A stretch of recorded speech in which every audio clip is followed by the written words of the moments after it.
Hello दोस्तों, कैसे हैं आप सब लोग। कैसे चल रही है आपकी नीट की तैयारी। उम्मीद करता हूँ अच्छी चल रही होगी। मैं Raghav, master teacher at Vedantu, दहाड़ सीरीज में आप लोगों को स्वागत करता हूँ। तो बच्चे, दहाड़ सीरीज में अभी तक हम क्लास 11th में केमिकल बॉन्डिंग पढ़ रहे हैं। अभी हम केमिकल बॉन्डिंग पढ़ रहे हैं। तो केमिकल बॉन्डिंग में आज हम लेक्चर नंबर 5 पढ़ेंगे। लेक्चर नंबर 5 में हमारे पास जो मेन टारगेट रहेगा आज का, वो मेन टारगेट रहेगा वैलेंस बॉन्ड थ्योरी और हाइब्रिडाइजेशन, इनको एक साथ पढ़ना। आज के लेक्चर में हमारी पूरी कोशिश रहेगी कि वैलेंस बॉन्ड थ्योरी और हाइब्रिडाइजेशन को पूरी तरीके से समझा जाए कि ये होते क्या है। साथ ही में मुझे एकदम से याद आया कि सितंबर, आज हम बात करें तो सितंबर का महीना स्टार्ट हो रहा है। तो सितंबर का महीना स्टार्ट हो गया है तो आपके स्कूल में मिड टर्म एग्जाम भी आ रहे होंगे। तो डिस्क्रिप्शन में आपको, वीडियो के डिस्क्रिप्शन में आपको एक लिंक मिल जाएगा। आप उस लिंक पर क्लिक करिए, मिड टर्म टेस्ट सीरीज के नाम से। तो आप उस पर क्लिक करिए। क्लिक करेंगे तो आप उस पर क्या, आपको तीन नहीं, 4 सब्जेक्ट के क्वेश्चंस पेपर उसमें मिलेंगे। कौन कौन से? फिजिक्स के, केमिस्ट्री के, मैथ्स के एंड बायो के। आप अपने रिस्पेक्टिव सब्जेक्ट के हिसाब से उसमें 5-5 set of questions paper available है। बस आप उस पर जाइए, क्लिक करिए और उसको डाउनलोड करके फ्री में ले जाइए। आपका कुछ नहीं जाएगा। तो इस एक क्लिक दूर से, मतलब आप बस एक क्लिक दूर हैं उस पेपर को पाने में। तो प्लीज जल्दी से जाइए, क्लिक करिए और पेपर लेकर जाइए। चलिए, आज हम क्या क्या पढ़ने वाले हैं, पहले हम इसकी बात कर लेते हैं। आज अभी वैसे तो मैंने बता दिया कि आज हम जो पढ़ने वाले हैं वो पढ़ने वाले हैं वैलेंस बॉन्ड थ्योरी और हाइब्रिडाइजेशन। क्या क्या पढ़ने वाले हैं? वैलेंस बॉन्ड थ्योरी और हाइब्रिडाइजेशन। हाइब्रिडाइजेशन क्या है, वैलेंस बॉन्ड थ्योरी क्या है, इसके बारे में पढ़ेंगे। तो चले वन बाय वन दोनों को हम, क्योंकि मैं दोनों को एक साथ वैलेंस बॉन्ड थ्योरी से ही हाइब्रिडाइजेशन को कनेक्ट करता हूं। तो चलिए स्टार्ट करते हैं। वैलेंस बॉन्ड थ्योरी क्या है बच्चे? वैलेंस बॉन्ड थ्योरी की बात करूं तो हमने ना, जब हमने केमिकल बॉन्डिंग स्टार्ट करी थी, तो मैंने आपसे एक क्वेश्चन पूछा था, why do chemical bond form. तो उसका बेसिकली एक आंसर था कि नेचर लव्स स्टेबिलिटी। भाई नेचर में स्टेबिलिटी पसंद है नेचर को। तो वो स्टेबिलिटी गेन करने के लिए दो एटम पास में आते हैं, बॉन्ड बनाते हैं और अपनी पोटेंशियल एनर्जी को डिक्रीज करते हैं। और पोटेंशियल एनर्जी को डिक्रीज करके मतलब वो स्टेबलाइज हो जाते हैं। बस एक बेसिक सा आंसर ये था।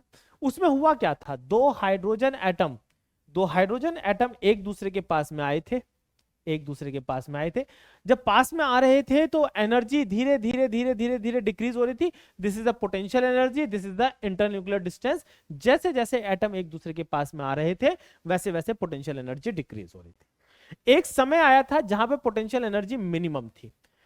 जिस डिस्टेंस पर पोटेंशियल एनर्जी मिनिमम थी, वही डिस्टेंस पर, मतलब उतना ही उसकी बॉन्ड लेंथ है। और वहीं पर वो मॉलिक्यूल एज ए मॉलिक्यूल, मतलब एज ए दोनों एटम एज ए मॉलिक्यूल की फॉर्म में एग्जिस्ट करेंगे। तो यानी कि ये जो गैप था, ये वाला गैप था, ये वाला गैप था बॉन्ड एनर्जी। और ये वाली जो लेंथ थी जहां पर हम पहुंचे थे, this is known as a bond length. याद आया कुछ? Bond length. और ये वाला जो एज्यूम था, ये क्या है? Bond energy. Bond energy.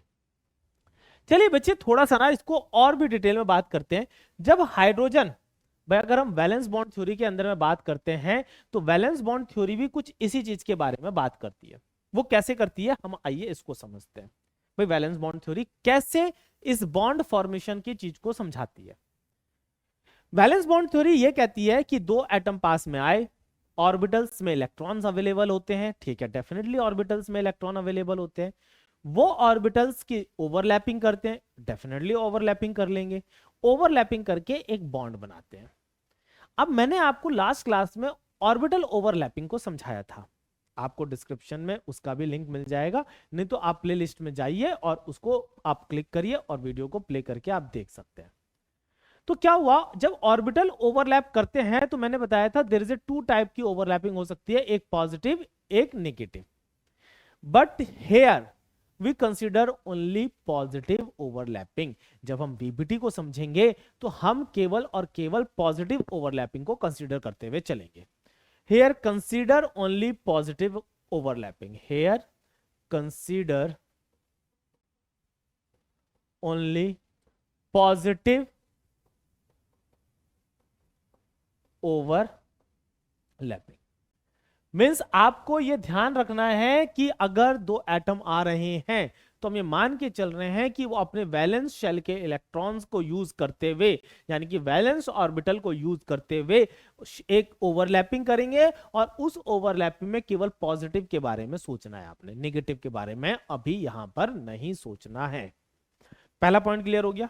चलिए हम बात करते हैं formation of H2 with the help of, मतलब formation of H2O with the help of valence bond theory. Valence bond theory ने क्या बोला? सिंपल सा logic, atoms comes to close atom comes to close each other, and उनके पास जो electrons होते हैं वो ऑर्बिटल्स में अवेलेबल होते हैं। ऑर्बिटल्स में जब अवेलेबल होते हैं तो ऑर्बिटल्स की शेयरिंग की वजह से पोटेंशियल एनर्जी डिक्रीज हो जाती है, इलेक्ट्रॉन की शेयरिंग की वजह से पोटेंशियल एनर्जी डिक्रीज हो जाती है और बॉन्ड बन जाता है।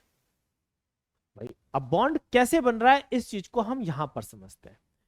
जब हमारे पास according to valence bond theory formation of H2O को समझते हैं, फॉर्मेशन ऑफ, नहीं H2O नहीं, फॉर्मेशन ऑफ H2 को समझते हैं। किसको समझते हैं?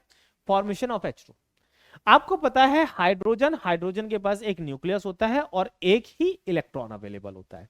क्या होता है? हाइड्रोजन पॉजिटिव, और उसके चारों तरफ अगर एक मैं ऑर्बिटल ऐसे मान लेता हूं और एक ऐसे, मतलब एक मैंने शेल मान लिया, उसमें एक इलेक्ट्रॉन इस तरीके से अवेलेबल है।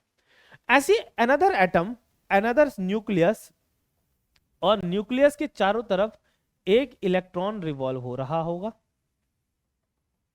ऐसे करके। मान लिया इलेक्ट्रॉन मेरे पास यहां पर है। कहां पर है? यहां पर है।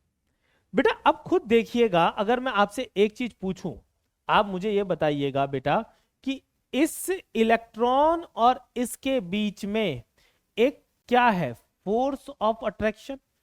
इसके और इसके बीच में क्या है? एक force of attraction. This is a force of attraction, force of attraction.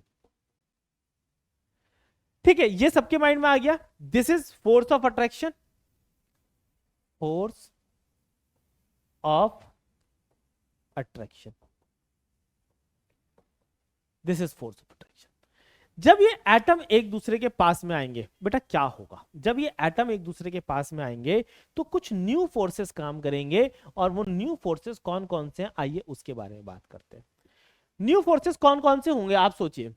अगर मैं इसके और इसके बीच में बात करूंगा तो न्यू फोर्स ऑफ अट्रैक्शन, इसके और इसके बीच में बात करूंगा न्यू। अच्छा क्यों फोर्स ऑफ अट्रैक्शन है? आपका पहला बेसिकली मीनिंग ये है। अगर हम बात करते हैं फोर्स ऑफ अट्रैक्शन यहां पर मतलब क्या सेंस है यहां पर? देखो electron is a negatively charge, central nucleus is a positively charge, तो एक दूसरे को अट्रैक्ट करेगा या नहीं करेगा? बिल्कुल करेगा।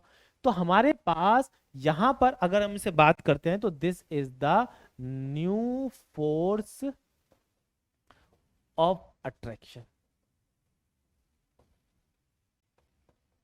Similarly new force of attraction होगा, पिंक कलर से मैंने दिखा दिया। बच्चे दो फोर्स ऑफ अट्रैक्शन पहले से एग्जिस्ट कर रहे थे, ये और ये वाले। दो न्यू फोर्स ऑफ अट्रैक्शन जब दो एटम पास में आए, इनके आने की वजह से डेवलप हुए। अच्छा क्या फोर्स ऑफ रिपल्शन भी डेवलप हुआ होगा? या डेफिनेटली फोर्स ऑफ रिपल्शन भी डेवलप हुआ होगा। और फोर्स ऑफ रिपल्शन को अगर मैं दिखाऊं तो मैं ब्लू कलर से दिखाता हूं, तो हमारे पास फोर्स ऑफ रिपल्शन ये वाले इसके बीच में, यानी ये एक दूसरे को पीछे भेजेगा ऐसे करके, ऐसे करके, और एक फोर्स ऑफ रिपल्शन ये डेवलप हुआ होगा। तो this is the new force of repulsion. अब ये न्यू फोर्स ऑफ रिपल्शन का क्या फंडा है? मतलब हम बात करते हैं न्यू फोर्स ऑफ रिपल्शन। भाई डेफिनेटली यार सेम चार्ज एक दूसरे को रिपेल करेंगे तो पॉजिटिव पॉजिटिव को रिपेल करेगा और ये इलेक्ट्रॉन इस इलेक्ट्रॉन को रिपेल करेगा। तो कुल मिलाकर दो new force of attraction develop होंगे और दो new force of repulsion develop होंगे, और जो दो पहले से एग्जिस्टेंस थे वो एग्जिस्ट करेंगे। Ultimately condition for the bond formation, ठीक है, condition for the bond formation, condition for bond formation, condition for bond formation. अगर मैं बात करता हूं कंडीशन फॉर बॉन्ड फॉर्मेशन के लिए, तो बच्चे कंडीशन क्या है? Force, net force of attraction, net force of attraction should be greater than net force of repulsion।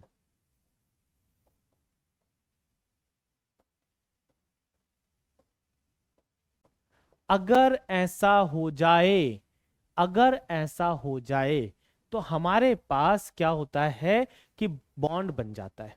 अब आप कहोगे सर हमें कैसे पता चले कि वो बॉन्ड मतलब net of force of attraction ज्यादा है या फिर कम है?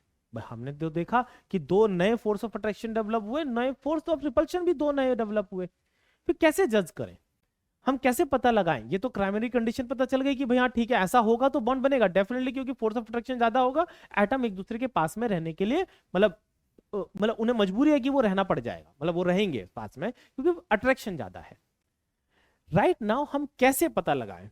तो हमारे पास एक ट्रिक आती है, क्योंकि valence bond theory, valence electron जो है वही तो बॉन्डिंग में पार्टिसिपेट कर रहे होंगे। तो हमारे पास मुझे पता है कि H और H के बीच का बॉन्ड चेक करना है। किसके बीच का चेक करना है? H और H। चलिए आइए हम देखते हैं क्या जो ऑर्बिटल ओवरलैप कर रहे हैं उस ओवरलैपिंग का कुछ फायदा भी हो रहा है या नहीं हो रहा है। आए पड़ोस में, अब ओवरलैपिंग की जरूरत नहीं थी, तुम जबरदस्ती ओवरलैपिंग कराओगे तो भाई बॉन्ड थोड़ी ना बनेंगे। बॉन्ड तब बनेंगे जब उस ओवरलैपिंग से दोनों इंसान यानी दो एटम को फायदा हो। चलिए हमारे को पता है कि हाइड्रोजन का इलेक्ट्रॉनिक कॉन्फ़िगरेशन होता है 1s2 सॉरी 1s1, यानी how many electrons are available? हमारे पास इसके पास अवेलेबल है एक इलेक्ट्रॉन, वो भी ऐसे। अच्छा अनदर हाइड्रोजन आया होगा तो उसके पास भी इलेक्ट्रॉनिक कॉन्फ़िगरेशन क्या है बेटा? उसके पास भी इलेक्ट्रॉनिक कॉन्फ़िगरेशन तो सेम ही है 1s1। इसके पास भी तो जब ये 1s1 आके बनाया होगा तो इसके पास भी एक इलेक्ट्रॉन ऐसे अवेलेबल होगा। अच्छा दोनों हाइड्रोजन की जरूरत क्या है? दोनों हाइड्रोजन की जरूरत यह है कि दोनों को अपने उसमें डुप्लेट करना है। भाई डुप्लेट इज मोर स्टेबल, क्योंकि एक स्टेबल इलेक्ट्रॉनिक कॉन्फ़िगरेशन अचीव हो जाता है।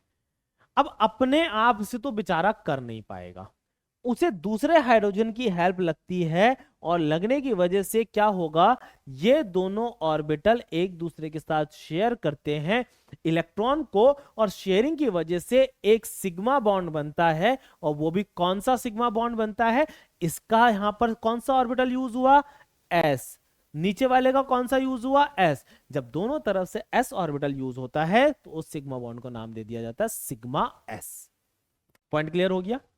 और ये बॉन्ड हमारे पास दो s ऑर्बिटल की ओवरलैपिंग से बन के आता है, यानी कि जो H और H के बीच का बॉन्ड है, this bond is known as a sigma s bond. ये क्या लास्ट क्लास में बताया था मैंने कि कैसे सिग्मा ऑर्बिटल सिग्मा बॉन्ड कहलाता है, ओवरलैपिंग समझाई थी मैंने। हमें पॉजिटिव ओवरलैपिंग के बारे में सोचना है हेयर, तो that is why I am not talking about the sigma star, यानी कि एंटी बॉन्डिंग के बारे में, यानी कि निगेटिव ओवरलैपिंग के बारे में। चलिए उसको छोड़िए, अभी फिलहाल ये चीज समझ में आई या नहीं आई? ठीक है, हम इसी तरीके से जरा एक बार, भाई हमें पता चल गया कि इलेक्ट्रॉन को जरूरत है शेयरिंग की, अगर वो शेयर अप करते हैं तो बॉन्ड बना लेंगे। अगर शेयरिंग की जरूरत ही नहीं है तो फिर हमें भाई बॉन्ड बनाने की जरूरत ही नहीं पड़ती है। तो यही कॉन्सेप्ट को हम समझने की कोशिश करते हैं, means formation of He2, formation of He2। चले देख लेते हैं क्या He2 मॉलिक्यूल एग्जिस्ट कर सकता है या नहीं कर सकता है। भाई हमने लिख तो दिया फॉर्मेशन ऑफ He2, तो हम बात करते हैं जैसे हीलियम। हीलियम का इलेक्ट्रॉनिक कॉन्फ़िगरेशन होता है 1s2, यानी कि हाउ मेनी इलेक्ट्रॉन? एक और दो।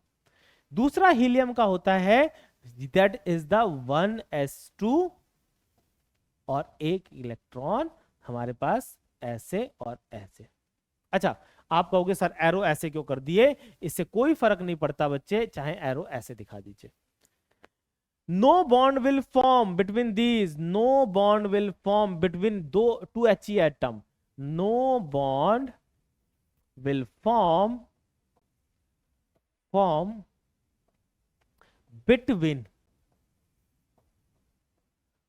between two He atoms.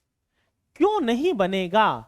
Because helium having the fully filled orbital, because He have fully filled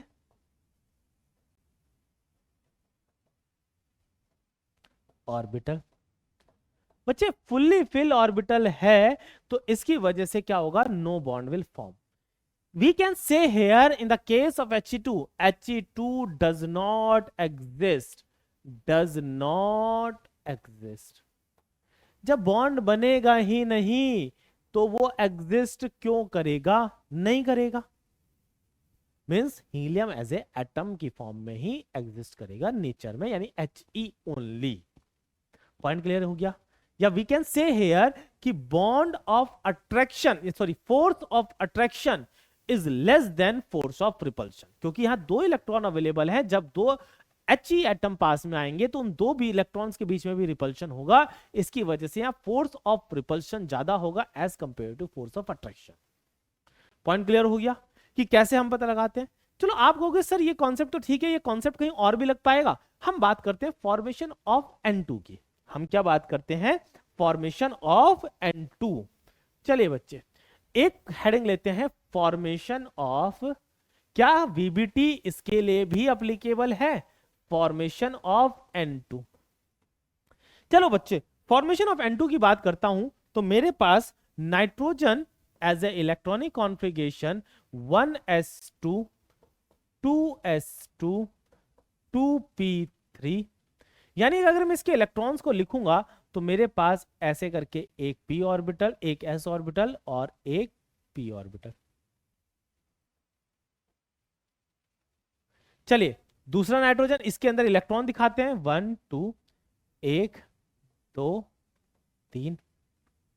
ठीक है.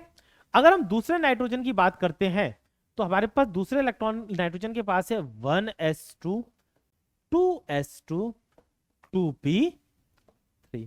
यानी कि हमारे पास एक s ऑर्बिटल और एक p ऑर्बिटल सिमिलर वे में हमारे पास यहां पर भी अवेलेबल है.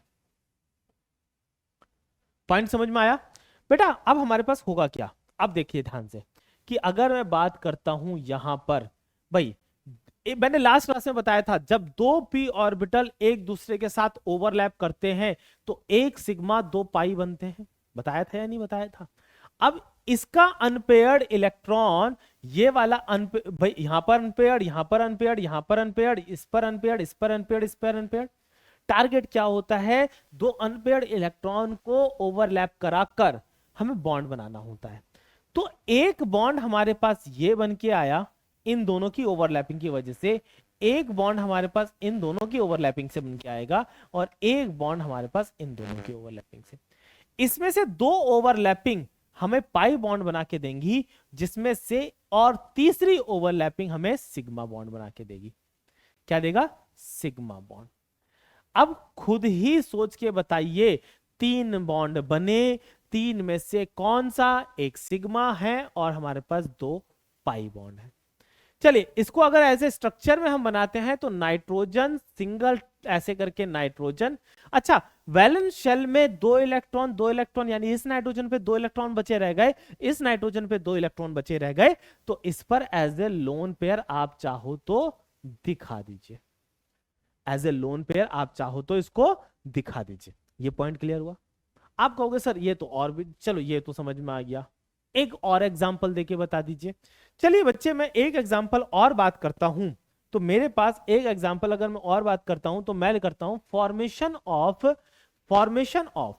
ये VBT के बेसिस पे बना रहा हूं सारे के सारे, कि VBT ने बोला अपने पास जो भी ऑर्बिटल्स होते हैं वो आते हैं, ओवरलैप करते हैं, ओवरलैप करके पोटेंशियल एनर्जी डिक्रीज करते हैं और पोटेंशियल एनर्जी डिक्रीज करके बॉन्ड बनाते हैं. ठीक है, या फिर स्टेबलाइज होते हैं, ज्यादा better word. Formation of O2, formation of O2.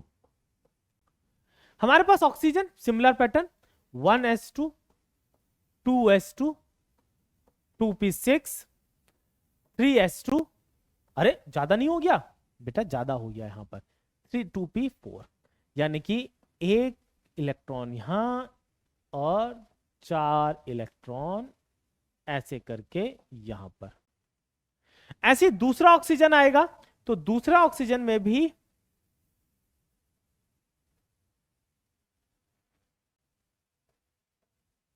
This is the 1s oxygen, 1s2 2s2 2p4, यानी कि एक इलेक्ट्रॉन 1 2 3 और 4। भाई देखो ये फुल्ली फिल्ड है, ये फुल्ली फिल्ड है, इसे जरूरत नहीं है, ये फुल्ली फिल्ड है, ये फुल्ली फिल्ड है ऑर्बिटल, इसे जरूरत नहीं है। जरूरत किसे है बेटा? जरूरत है इन दोनों को। They will share the electron. And आपको बता दें कि जब दो p ऑर्बिटल आपस में शेयर करते हैं तो एक बनाएगा सिग्मा बॉन्ड और एक बनाएगा पाई बॉन्ड। क्या बनाएगा? Pi bond. भाई मैंने पहले भी बताया था, अगर डबल बॉन्ड होगा तो एक सिग्मा एक पाई, अगर ट्रिपल बॉन्ड होगा तो एक सिग्मा 3 पाई, और सिंगल बॉन्ड होगा तो एक सिग्मा। आपको याद आया? शायद मैंने कुछ अगर ऊपर नीचे बोला हो तो सिंगल बॉन्ड 1 सिग्मा, बस 1 सिग्मा ओनली। अगर डबल बॉन्ड बोला मैंने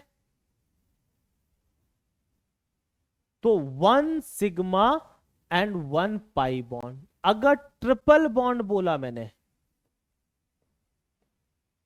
तो 1 सिग्मा, क्या आएगा बच्चों? 1 सिग्मा एंड 2 पाई। क्लियर हो गया? तो यार हमारे पास ऑक्सीजन, डबल बॉन्ड ऑक्सीजन, इसमें से एक सिग्मा और एक pi bond.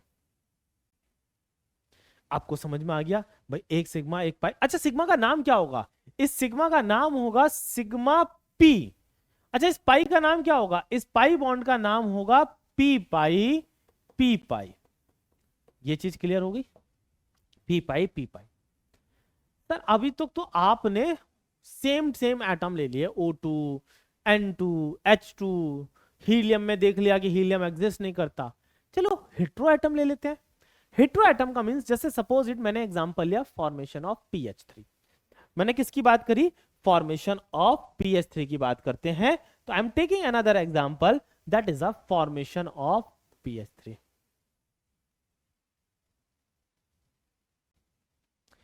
Formation of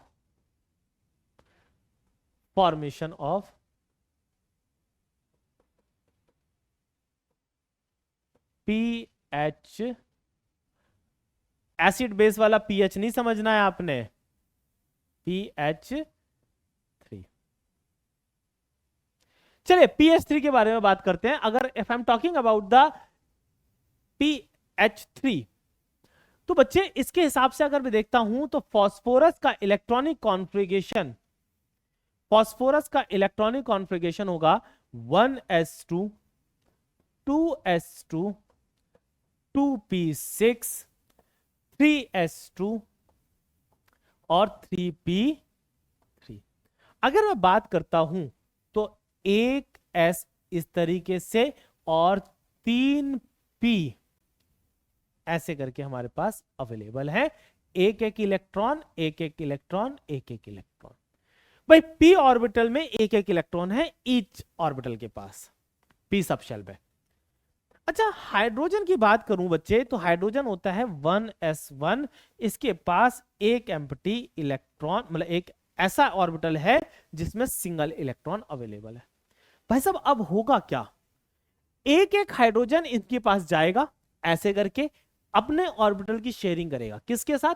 p orbital के साथ। मैंने आपको s और p की ओवरलैपिंग समझाई थी या नहीं समझाई थी लास्ट क्लास में, यानी कि लेक्चर 4 में। अगर किसी को कंफ्यूजन हो ओवरलैपिंग के बारे में तो आप लेक्चर 4 केमिकल बॉन्डिंग का लेक्चर 4 जाके देखिए, आपको चीजें समझ में आ जाएंगी। अरे क्लियर हुआ?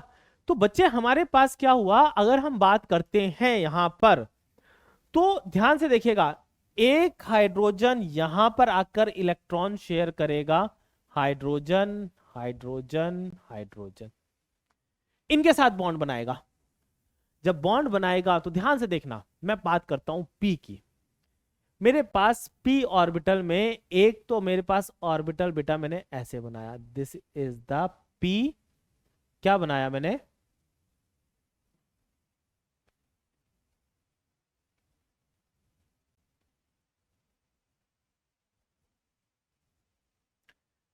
दिस इज अ px, और ये बनाया हमने p, ये वाला, this is the py।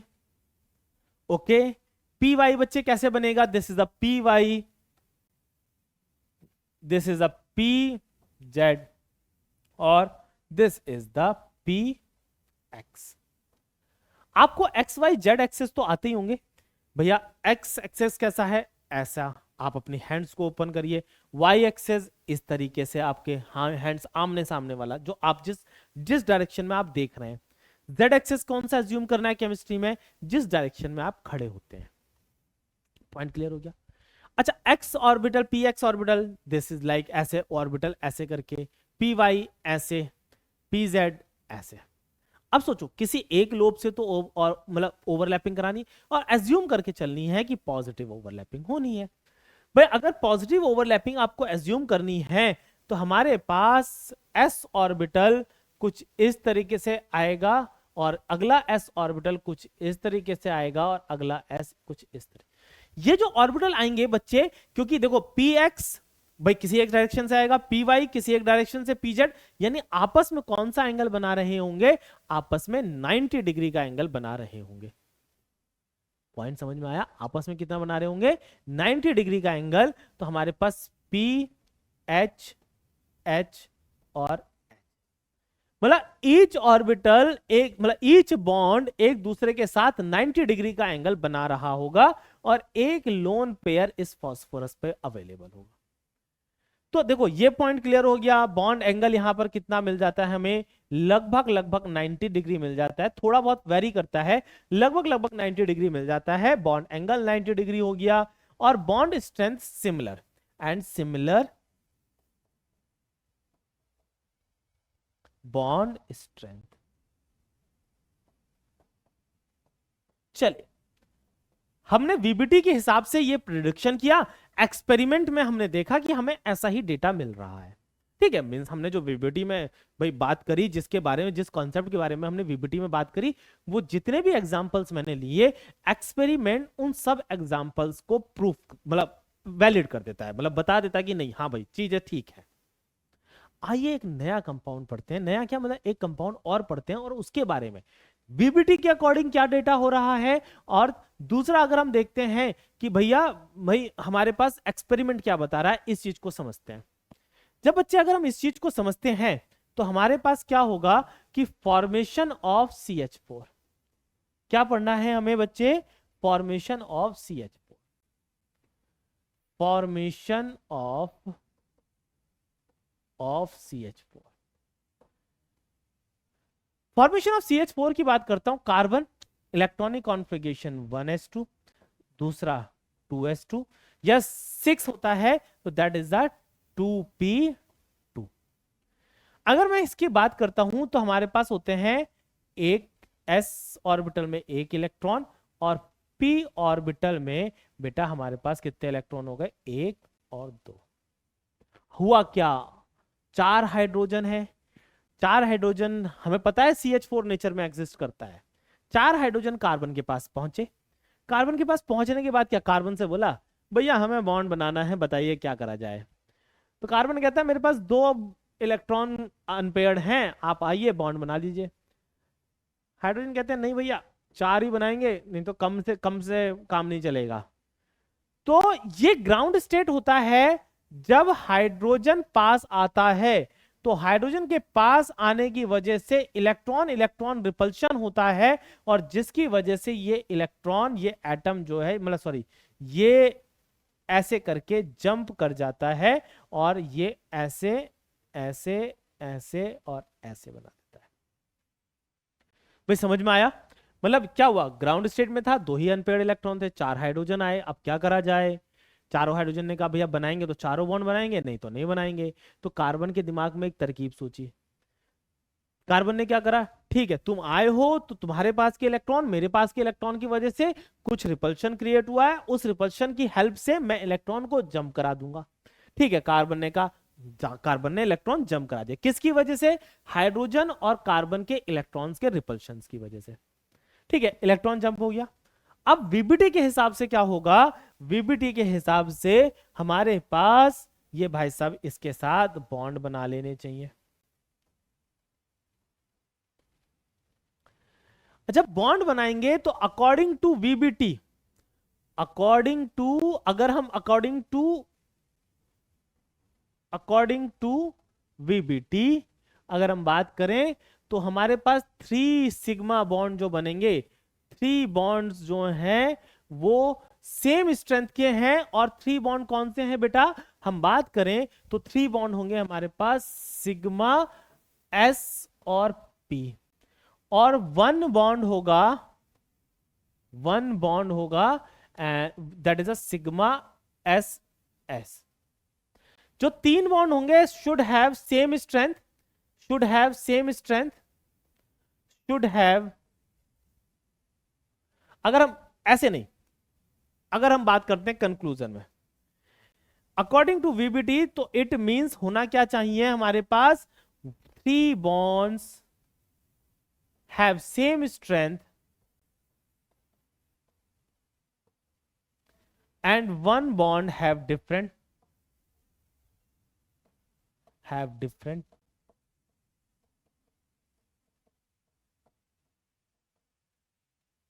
and the bond angle between the, and the bond angle between sigma sp bond should be 90 degree, but nature में ये सारा data according to experiment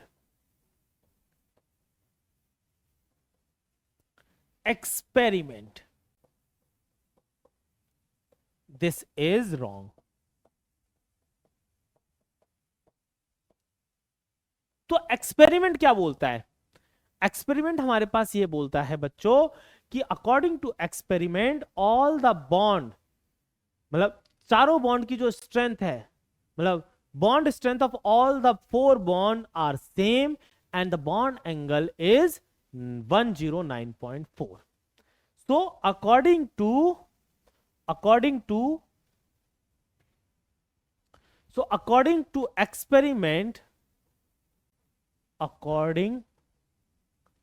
to experiment, bond strength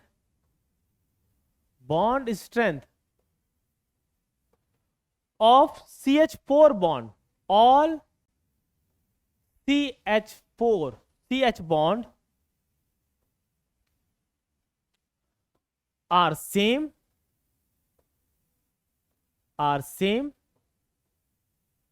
and bond angle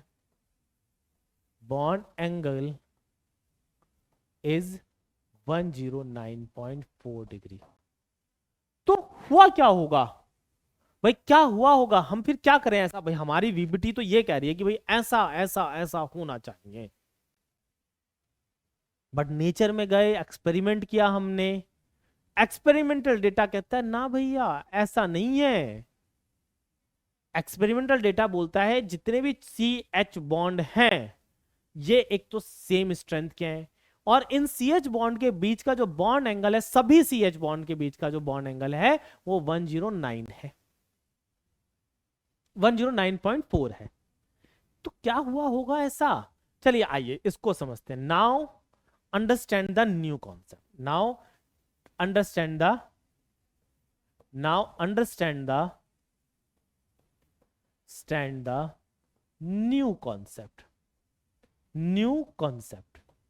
new concept क्या कहता है। चलिए अभी story starting की same है, अभी स्टोरी हमारे पास स्टार्टिंग की क्या है, सेम है। कार्बन के पास कितने इलेक्ट्रॉन हैं, 1s2 2s2 2p2, एक ऑर्बिटल ग्राउंड स्टेट, दो इलेक्ट्रॉन,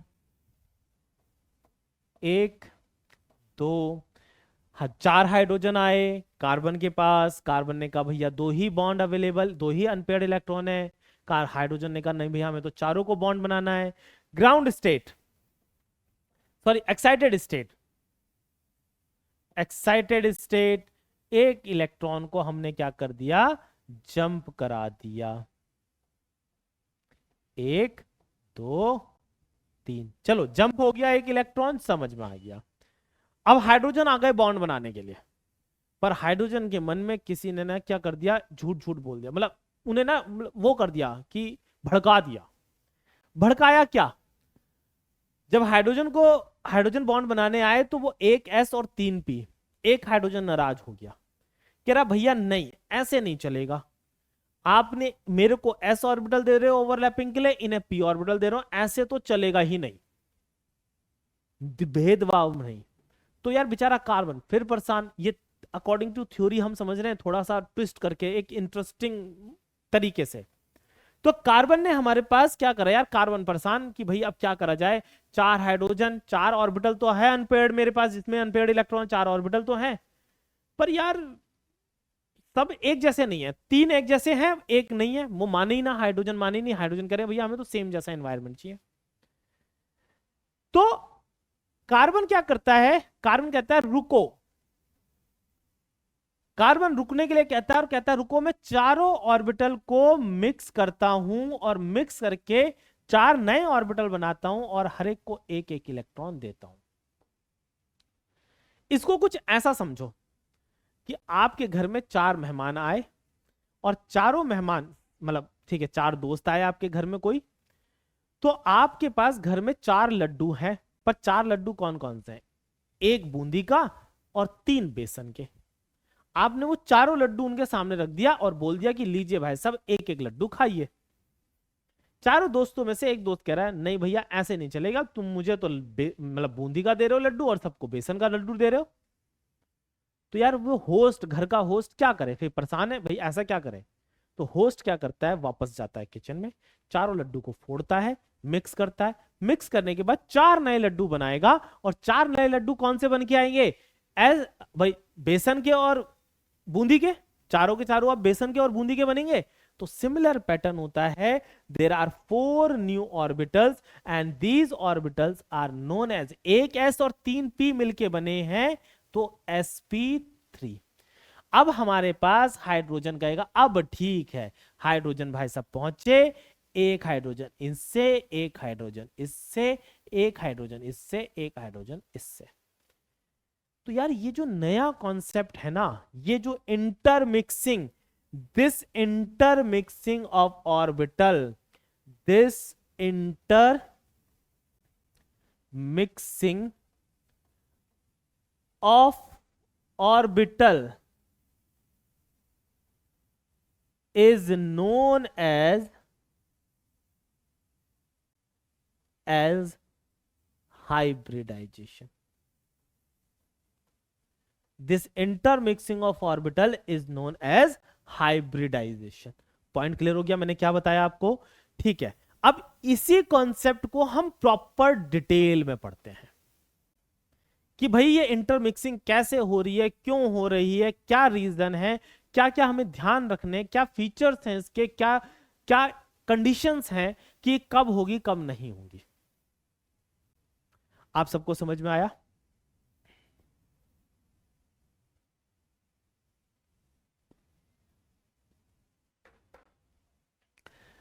तो चलिए अब हम स्टार्ट करते हैं कि व्हाट इज हाइब्रिडाइजेशन। हाइब्रिडाइजेशन क्या है, आपको वैसे समझ में तो आ ही गया होगा। हाइब्रिडाइजेशन इज द इंटरमिक्सिंग, जैसे हमने लड्डू को मिलाया था तो इंटरमिक्सिंग ऑफ एटॉमिक ऑर्बिटल। आइए अगर हम बात करते हैं हम डेफिनेशन की, so what is the hybridization, कि भैया हाइब्रिडाइजेशन है क्या चीज, कौन सी खेत की मूली है, कैसे निकालेंगे, क्या है, समझ में आता है। तो this is the it is a phenomena of intermixing of 2 और मोर ऑर्बिटल, ठीक है, 2 या 2 से ज्यादा, एक ऑर्बिटल तो मिक्स क्या ही होगा बच्चे, हैव द सेम और स्लाइटली डिफरेंस, मींस सेम या स्लाइटली डिफरेंट। ऐसा नहीं करना कि बेसन का लड्डू बहुत बड़ा, बूंदी का लड्डू छोटा सा, ना। क्या होना चाहिए, वो आसपास होने चाहिए, बराबर होने चाहिए शेप और साइज में, या फिर एनर्जी में सेम होने चाहिए, या थोड़ा सा एनर्जी में फर्क आना चाहिए, बस, बहुत ज्यादा नहीं। तो हैव डिफरेंट एनर्जी यानी कि slightly different energy and give a set of new orbital. Mix होने के बाद क्या दें, अगर एक एस और 3p मिक्स हुए, एक एस 3p मिक्स हुए, तो नए 4 ऑर्बिटल बनने चाहिए। Give a set of new hybrid orbitals having equivalent energy and shape. जो हमें 4 नए ऑर्बिटल मिले थे एस और 3p को मिक्स करने से, वो चारों के चारों क्या होने चाहिए, एक जैसे, एनर्जी में भी होने चाहिए और दिखने में भी होने चाहिए। पॉइंट समझ में आया? What is hybridization? हाइब्रिडाइजेशन, अगर single line answer, hybridization is the intermixing of atomic orbital.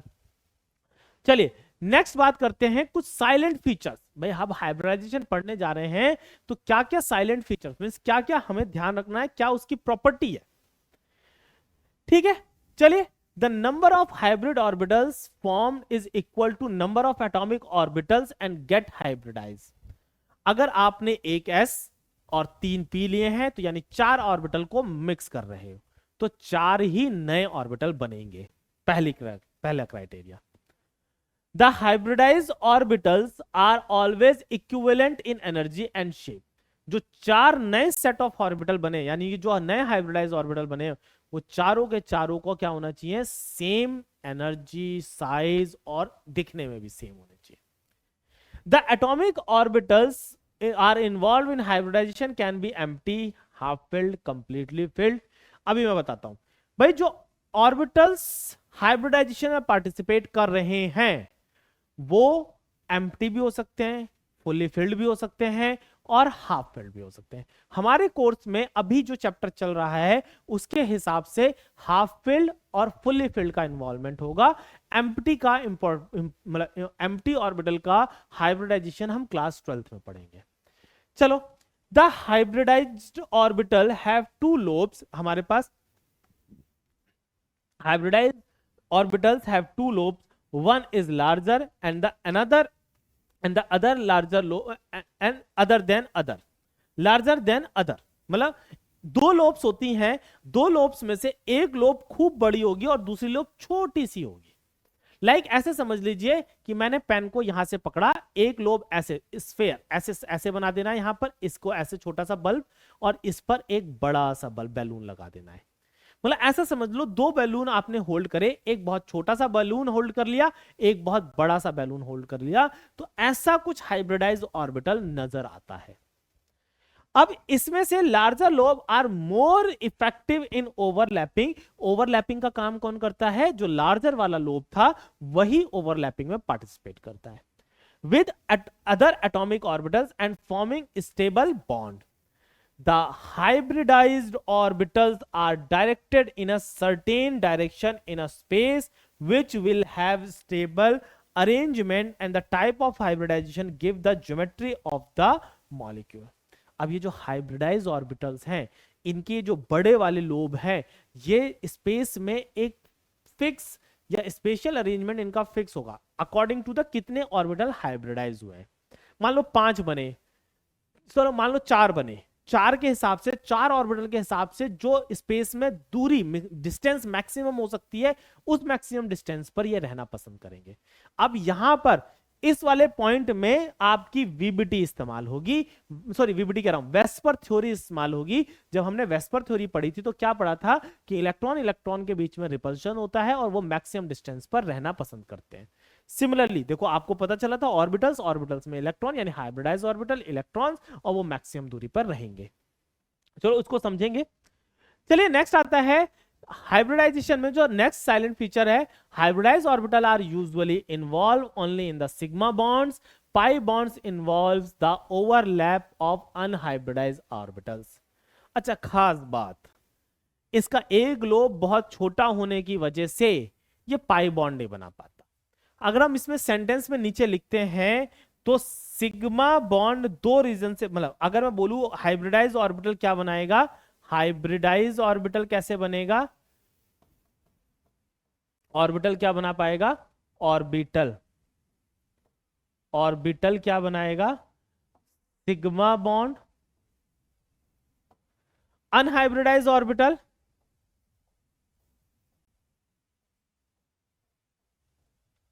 Orbital क्या बनाएगा? दैट इज द सिग्मा, और सिग्मा एंड बोथ। भाई सिग्मा भी बना सकता है एंड पाई भी बना सकता है। सिग्मा एंड पाई मैंने पिछले उसमें बता ही दिया। अच्छा, सिग्मा बॉन्ड कैसे बन सकता है? With unhybridised orbital. इसमें हाइब्रिडाइज भी हो सकते हैं एंड अनहाइब्रिडाइज भी हो सकते हैं।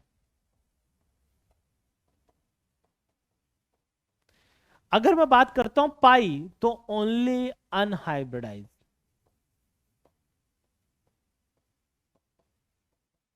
ओनली अनहाइब्रिडाइज ऑर्बिटल इन्वॉल्व होंगे। समझ में आ गया? ओनली अनहाइब्रिडाइज ऑर्बिटल इन्वॉल्व होंगे। चलिए नेक्स्ट पॉइंट लेते हैं। Hybridization is not invoked in isolated atom. Hybridization is not the property of isolated atom. अकेला बैठा हुआ एटम अपनी मर्जी से ऑर्बिटल को इंटरमिक्स नहीं करेगा। जब कोई आएगा, उसके आने के बाद अगर वो हमारे पास इलेक्ट्रॉन्स मतलब कोई आया, तो उसकी वजह से उसे बॉन्ड बनाना है, और जो बेटर बॉन्ड बना सकता है वो ऑर्बिटल्स ओवरलैप करेगा। तो हाइब्रिडाइज ऑर्बिटल्स बेटर बॉन्ड बनाते हैं, इसलिए किसी दूसरे एटम के आने की वजह से एक एटम अपने ऑर्बिटल्स को हाइब्रिडाइज करेगा, और हाइब्रिडाइज करने के बाद एक बेटर बॉन्डिंग करेगा। कार्बन अकेला बैठा हुआ है तो उसको कोई शौक नहीं चढ़ा है कि अपने ऑर्बिटल्स को मिक्स करता रहे, तब ऑर्बिटल्स ऐसे ही रहेंगे। पॉइंट समझ में आ गया? Now come to the important condition. ऐसी क्या कंडीशंस होंगी जिनके लिए हम जो हाइब्रिडाइजेशन के लिए जरूरी है? The orbital present in the valence shell of the atoms are hybridize. Yes, केवल वैलेंस शेल के ऑर्बिटल्स को हाइब्रिडाइज करेंगे। कभी कभी बस वैलेंस शेल से एक इनसाइड वाली शेल की जरूरत पड़ती है, कभी कभी, हमेशा नहीं। The orbitals taking part in hybridization must have only a small difference in energy. मान लीजिए आप 2s को 2s को हाइब्रिडाइज कराना चाह रहे हैं 4s के साथ या 4p के साथ, नहीं होगा। जो ऑर्बिटल है उससे एक हायर एनर्जी लेवल या उससे एक लोअर एनर्जी लेवल, बस इन्हीं में हाइब्रिडाइजेशन पॉसिबल है, इससे ज्यादा मत कराइएगा। यानी कि अगर आप 2s की बात कर रहे हो तो 2p के साथ करा दीजिए, अगर आप 3s के साथ बात कर रहे हो तो 3p के साथ करा दीजिए। एक आगे या एक पीछे के बारे में सोचना है, इससे ज्यादा नहीं सोचना है आपको। चलिए, पॉइंट 2 क्लियर हो गया। पॉइंट 2 हो गया। Point 3, promotion of electron is not the essential condition prior to the hybridization। जैसे अभी मैंने कार्बन में क्या करा था, एक इलेक्ट्रॉन को एक्साइट कराया था। It is not a necessary condition. जरूरत है तो कराइए, जरूरत नहीं है तो मत कराइए। चलिए, it is not necessary that only half filled orbitals participate in hybridization. In some cases even filled orbitals or valence shell or vacant orbitals can take part in a hybridization। ऐसा जरूरी नहीं है कि केवल हाफ फिल्ड ऑर्बिटल ही hybridisation में participate करे। ऐसा कई बार देखा गया है कि फुल्ली फिल्ड भी पार्टिसिपेट करते हैं और इवन एम्प्टी भी करते हैं। तो फुल्ली फिल्ड और हाफ फिल्ड वाले केस तो मैं यहां पर पढ़ाऊंगा। अगर मैं बात करता हूं एम्प्टी वाले केस, हम कोऑर्डिनेशन केमिस्ट्री क्लास 12 में एक चैप्टर आता है, उसमें जाकर हम पढ़ेंगे। पॉइंट क्लियर हो गया? चलिए बच्चे, अब हमारे पास ये वाली चीजें हो गई। चलिए बच्चे, अब हम एक टेबल बनाते हैं। उस टेबल में हम कुछ इंफॉर्मेशन कलेक्ट करते हैं। हमारे पास अगर हम इंफॉर्मेशन कलेक्ट करते हैं तो पहले तो हम चलो एक टेबल बना ही लेते हैं। This is the serial number, sum of sigma bond pair plus lone pair, और उसके बाद this is a sum, this is hybridisation,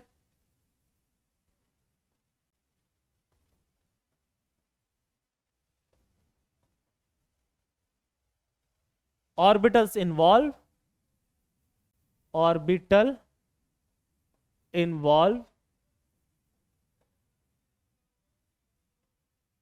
और यहां पर हम बात करते हैं ज्योमेट्री की।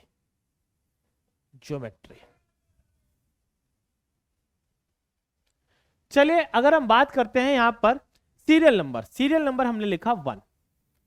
हमने सम जो लेना है sigma bond pair plus lone pair on an atom, किसी एटम पर जिस पर हाइब्रिडाइजेशन निकालना है।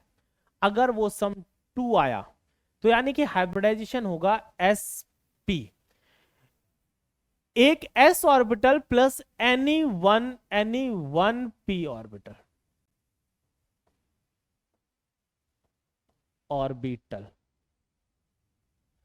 अच्छा, s और p दो था, आप याद करो वेस्पर थ्योरी, पूरी वेस्पर थ्योरी यहां पर बड़ी हेल्प करेगी।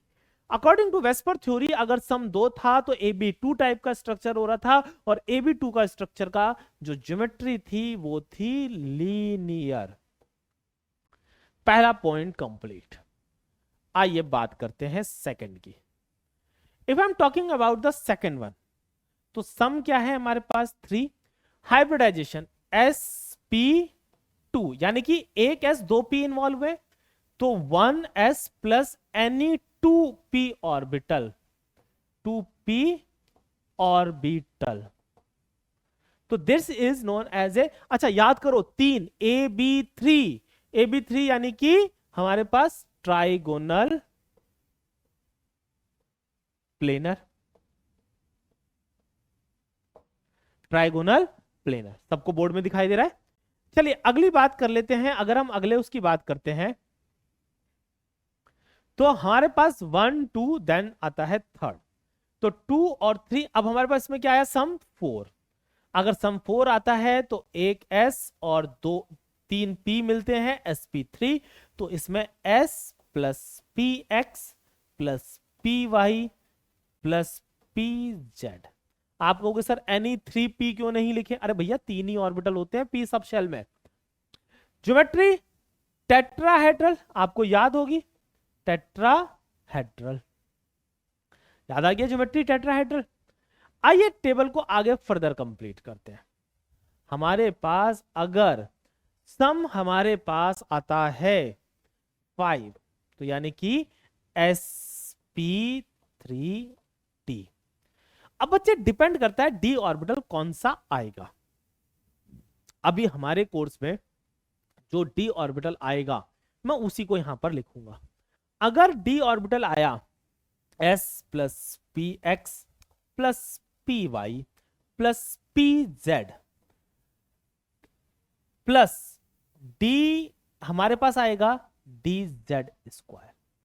अगर डी जेड स्क्वायर इन्वॉल्व हो रहा है तो हमारे पास जो ज्योमेट्री बन के आएगी sp3d में वो आएगी ट्राइगोनल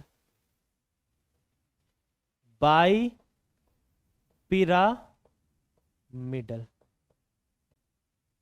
चलिए बच्चे इस टेबल को फर्दर अगर हम कंटिन्यू करते हैं तो हमारे पास आता है,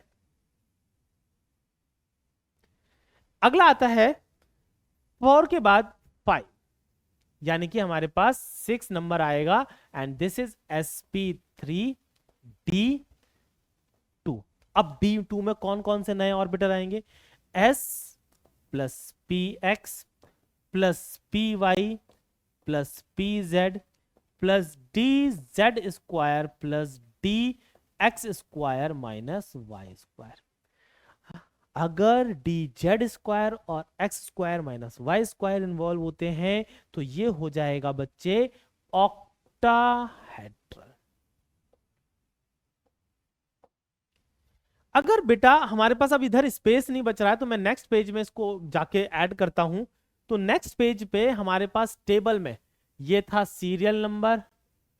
अगर सीरियल नंबर हम 6 चलते हैं तो sigma bond pair plus lone pair का सम हमारे पास क्या आ रहा था? 7 आ रहा था। और हाइब्रिडाइजेशन क्या हो जा रहा था? Hybridization, this is hybridization is sp3d3। Orbitals कौन कौन से इस्तेमाल हो रहे थे? ऑर्बिटल्स एक होगा हमारे पास ऑर्बिटल्स, एक होगा s plus p x plus p y plus p z plus d x y plus d y z plus d z x. अगर बच्चों ये 3 ऑर्बिटल इस्तेमाल होते हैं तो hybridisation sp3। And in 3 orbital के इस्तेमाल की वजह से जो ज्योमेट्री बन के आएगी तो वो ज्योमेट्री होगी पेंटागोनल, पेंटागोनल बाई पिरामिडल। क्या होगी? Pentagonal bi pyramidal. आ गया समझ में आपको? बस यहां पर हुई हमारी टेबल पूरी कंप्लीट। तो यानी कि कुल मिला के आप सोचो आपने क्या देखा, यहीं पर एक ट्रिक काम करेगी। आपने ट्रिक, आपको क्या करना है? Trick, you have to find sigma bond pair plus lone pair. अगर आप इसको फाइंड आउट कर लेते हैं तो इसके फाइंड करने की वजह से आपने जैसे फाइंड आउट कर लिया, और ये फाइंड आउट करना कहां पर सिखाया था? Go and see the lecture of VSEPR theory. ये ऑलरेडी हमने पढ़ा दिया। किस में पढ़ा दिया था? VSEPR थ्योरी में। ये हमने वेस्पर थ्योरी में ऑलरेडी बता चुका हूं। तो आप जाइए वेस्पर थ्योरी में सिग्मा बॉन्ड पेयर और लोन पेयर का सम निकालना मैंने वहां सिखाया हुआ है। आपको क्या करना है? अगर लोन पेयर का सम 2 आया तो हमारे पास हाइब्रिडाइजेशन क्या हो जाएगा? अगर lone pair and bond pair का सम 2 आया तो हाइब्रिडाइजेशन sp3, sp2, 4 sp3, अगर 5 sp3d, 6 sp3d2, 7 sp3d3। फिलहाल यही हाइब्रिडाइजेशन हमारे पास इंपॉर्टेंट है। आप कहोगे क्या सर और कोई हाइब्रिडाइजेशन पॉसिबल नहीं है? बच्चे हैं पॉसिबल, बट हमारे पास अभी जो हमें जरूरत है केवल हम उस पर ही रुक रहे हैं, यानी कि हमें इनकी जरूरत है। आइए हम बात करते हैं 1 by 1, हर एक 1 by 1 हाइब्रिडाइजेशन की बात कर लेते हैं। 1 by 1 हाइब्रिडाइजेशन की बात करते हैं तो सबसे पहले हमारे पास जो हाइब्रिडाइजेशन आता है वो आता है sp हाइब्रिडाइजेशन। क्या आएगा? sp hybridisation. sp हाइब्रिडाइजेशन अगर हम बात करते हैं तो भैया एक s और एक 1p, any 1p, any 1p orbital mix होंगे। अच्छा कैसे मिक्स होंगे भाई? क्योंकि मैं डायग्राम में बहुत अच्छा नहीं हूं तो मैंने इस डायग्राम को पहले से पिक कर लिया है। जब वो मिक्स होंगे मैं आपको फिर भी चलो बता के दिखाता हूं। एक s और एक p ऑर्बिटल ऐसे मिक्स हुए। जब ये आपस में मिक्स होते हैं तो मिक्स होके हमारे पास दो नए, एक ऐसे, नॉट लाइक दिस, एक ऐसे, ऐसे, एक ऐसे और ऐसे, ऐसे दो नए sp। This each sp, these are the sp orbital. आप कहोगे सर ये s और ये p, नहीं, this is sp, this is sp, both are sp, नाम ही इनका sp बोला गया है। Point clear? ये भी sp है, ये भी sp है। सुपरिटेंडेंट ऑफ पुलिस मत समझ लेना, ठीक है? समझ में आ गया सबको? चलिए, ये अगर आप आपस में भाई एटम के पास हैं आपस में तो किस फॉर्म में अवेलेबल होंगे? ये अवेलेबल होंगे कुछ इस तरीके से। भाई दो sp ऑर्बिटल मिले, इसको उठा के यहां पर रख दो। क्या करो? इसको उठा के यहां पर रख दो। ऐसे ही तो कुछ नजर आएगा मिक्स होके हाइब्रिडाइज। भाई मिक्स होके ऐसा ही तो कुछ नजर आएगा। ऐसा एक लोब इसकी इसके ऐसे इनसाइड होगी, इसकी लोब इसके इनसाइड होगी। अरे आया कुछ समझ में? तो इसकी वजह से हमारे पास अब देखो दो ऑर्बिटल्स आ गए। ये एरिया, ये लोब, ये जो है एरिया, ये ओवरलैपिंग के लिए अवेलेबल है, ये एरिया ओवरलैपिंग के लिए अवेलेबल है, और लार्जर लोब अवेलेबल है। तो जितना ज्यादा लार्जर लोब होगा उतना ज्यादा अच्छी ओवरलैपिंग करेगा। पॉइंट क्लियर हो गया? तो राइट नाउ हमारे पास, चलो तो हमारे पास कुछ ऐसा सा शेप बन के आता है। 180 बॉन्ड एंगल पे ये रहता है और each orbital have a 50% S character. भाई अब परसेंटेज एस करेक्टर क्या? एक ऑर्बिटल का नाम है sp। भाई ये मेरे पास sp है, इसमें दो ऑर्बिटल इन्वॉल्व हुए तो sp ऑर्बिटल में क्या 50% एस करेक्टर आएगा या नहीं आएगा?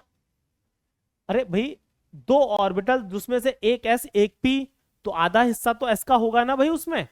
चले भाई ये चीज पॉइंट क्लियर हो गई होगी, सबको समझ में आ गया। अगर हम आगे की साइड बढ़ते हैं बेटा तो हम formation of BCl3, formation of BCl3 को समझते हैं। Formation of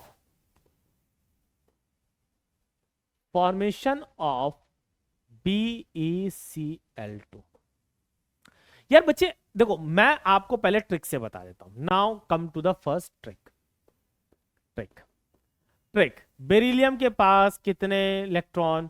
valence electron on beryllium, valence electron on beryllium, that is the 2, that is 2। Okay, Cl will form, मैंने बताया हुआ है क्लोरीन कितना बॉन्ड बनाता है? 1। सामने वाले के कितने इलेक्ट्रॉन यूज करता है? 1। तो क्लोरीन, 2 क्लोरीन होंगे तो 2 sigma bond pair will form. No electron left on Be, no electron left. जब कोई इलेक्ट्रॉन बचा ही नहीं तो लोन पेयर का सम क्या हो जाएगा? 0। तो how many sigma bond pair? 2 sigma bond pair, यानी कि हाइब्रिडाइजेशन क्या निकल के आ गया? हाइब्रिडाइजेशन अगर हम निकालते हैं तो that is the sp not sp2। हो गया, समझ में आ गया? आप पहले ट्रिक से निकाल लो। अब फॉर्मेशन ऑफ BeCl2 की बात करता हूं तो बेरिलियम का इलेक्ट्रॉनिक कॉन्फ़िगरेशन होता है 1s2, 2s2 और 2p0। चले, हुआ क्या होगा? Ground state, 1 electron, 2 electron, empty orbital, this is the ground state. क्या है? Ground state. Excited state, chlorine आए पास में, 1 इलेक्ट्रॉन को जंप कराया क्योंकि इलेक्ट्रॉन रिपल्शन क्रिएट हुआ, 1 इलेक्ट्रॉन को जंप कराया। जंप कराने की वजह से क्या होगा? हमारे पास 1 इलेक्ट्रॉन यहां पर से यहां पर पहुंच जाएगा। उसके बाद क्या होगा? हाइब्रिडाइजेशन होगा, और हाइब्रिडाइजेशन में होगा क्या? ये इंटरमिक्स होंगे और 2 sp ऑर्बिटल बनेंगे, और 2 sp ऑर्बिटल बनके हमारे पास आ जाएंगे, और 2 p orbital as it is रहेंगे p ऑर्बिटल।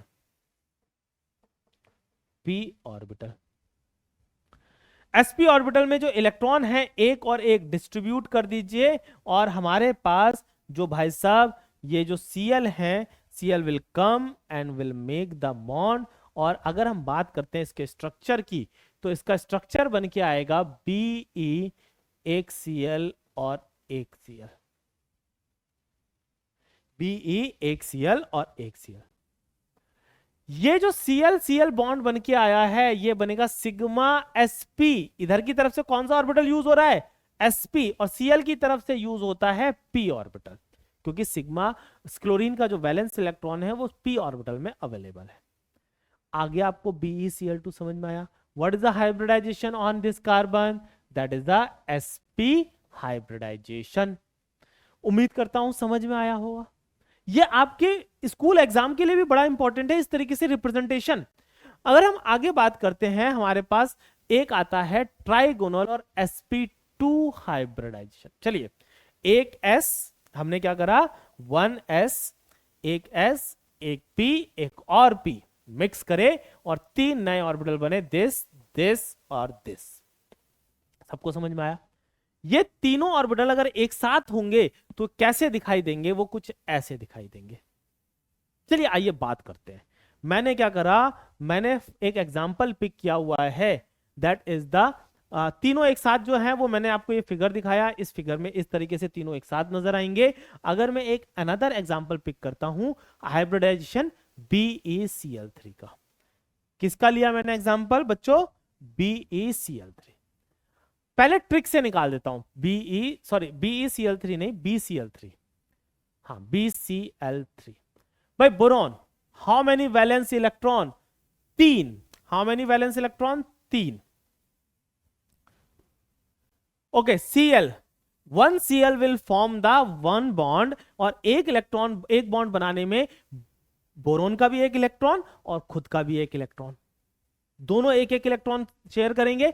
तो इसकी वजह से 3 Cl आएंगे, तो बोरोन अपने कितने इलेक्ट्रॉन शेयर कर चुका होगा? 3। वो भी कितने बॉन्ड बनाने में? 3 सिग्मा। तो 3 chlorine will form the 3 sigma bond pair. No electron left on, मतलब इलेक्ट्रॉन लेफ्ट कितने बचे? कोई इलेक्ट्रॉन बचा लेफ्ट? इलेक्ट्रॉन लेफ्ट कोई बचा क्या? That is the zero. तो lone pair is equal to क्या आ जाएगा हमारे पास जीरो। जब लोन पेयर जीरो आ जाएगा बेटा तो डेटा देखो, डेटा कह रहा है 3 सिग्मा बॉन्ड 0 लोन पेयर, यानी कि sp2 आ गया। अभी टेबल मैंने बनाई थी, टेबल से ही तो बताया sp2। अब जब sp2 हमारे पास आ गया, चलो अब इसको समझते हैं कैसे।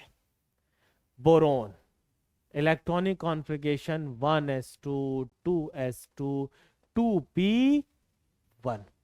ग्राउंड स्टेट एक ऑर्बिटल, एक ऑर्बिटल,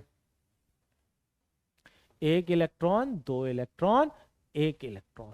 एक इलेक्ट्रॉन जंप करके यहां पहुंचेगा, एक्साइटेड स्टेट, एक इलेक्ट्रॉन, एक इलेक्ट्रॉन, एक इलेक्ट्रॉन। हमें पता चल गया कि दो ऑर्बिटल हाइब्रिडाइज होंगे, क्योंकि भैया बॉन्ड इस हिसाब से बनाने हैं, तो इसलिए पहले ही निकाल लो ट्रिक से। आपने क्या करा, यहां पर 3 ऑर्बिटल हाइब्रिडाइज होके sp2 बनाते हैं, और sp2 बनाने के साथ ऐसे करा, और एक इलेक्ट्रॉन ये ऐसे, this is a p orbital. Electron कितने हैं, इसमें एक, इसमें एक, इसमें एक, और हमारे पास जो डायग्राम में Cl आएंगे वो Cl क्या करेंगे, कहां कनेक्ट हो जाएंगे, एक Cl, एक Cl और एक Cl।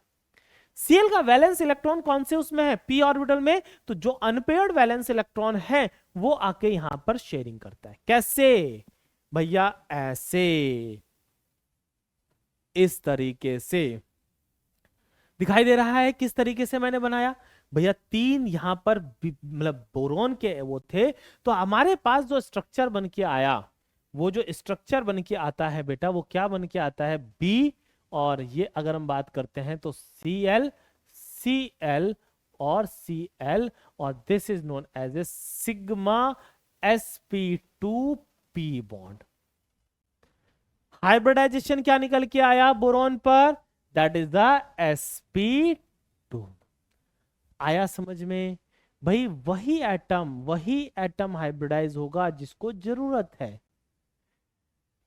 चलिए अगर हम आगे की बात करते हैं, नेक्स्ट उस पे चलते हैं, तो बेटा नेक्स्ट एग्जांपल हम हेडिंग लेते हैं टेट्राहेड्रल और sp3 हाइब्रिडाइजेशन। टेट्राहेड्रल में एक s, एक p, एक p, एक p, 4 p ऑर्बिटल मिले, और देखने में कुछ ऐसे से नजर आएंगे। कैसे से नजर आएंगे, आपने ट्राइपॉड स्टैंड तो देखा होगा, मैंने पिछली क्लासेस में टेट्राहेड्रल स्ट्रक्चर आपको दिखाया था, कैसा ट्राइपॉड स्टैंड जैसा ये बनकर आएगा। अरे आएगा, ट्राइपॉड स्टैंड जैसा ये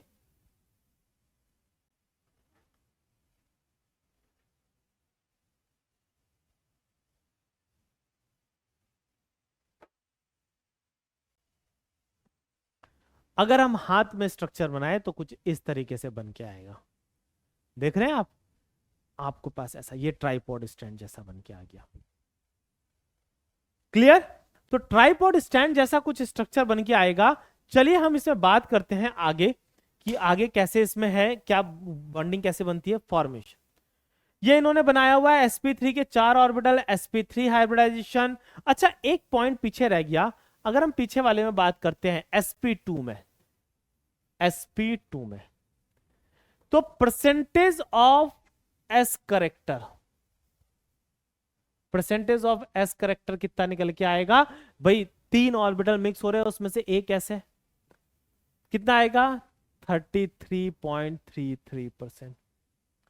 समझ में आ गया, 33.33%। चलिए इसमें परसेंटेज एस कैरेक्टर कितना आएगा 25%। अभी इन एग्जांपल को छोड़ दीजिए, अभी आपके पास बॉन्ड एंगल क्या है 109.28, टेट्राहेड्रल ज्योमेट्री का बॉन्ड एंगल क्या होता है 109.28 डिग्री या 109.4 डिग्री। यह आपको मैं ऑलरेडी कहां पर पढ़ा चुका हूं, वेस्पर थ्योरी में। चलिए हम समझते हैं फॉर्मेशन ऑफ CH4 नाउ।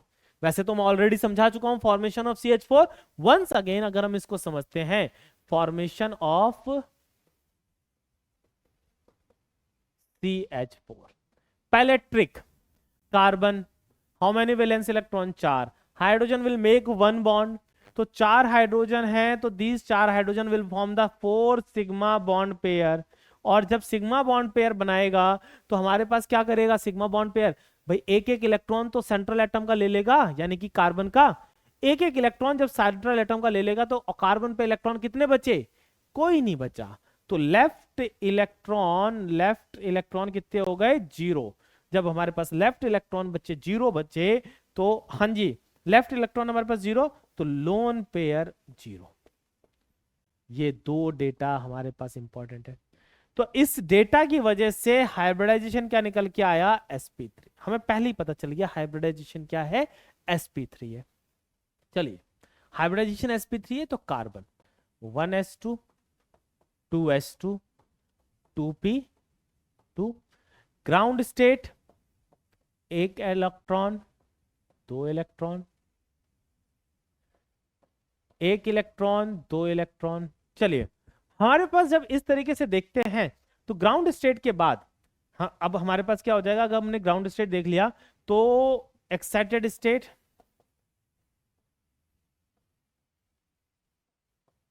एक इलेक्ट्रॉन दो इलेक्ट्रॉन तीन इलेक्ट्रॉन चार इलेक्ट्रॉन, चारों के चारों मिक्स होंगे और क्या बनेगा, sp3।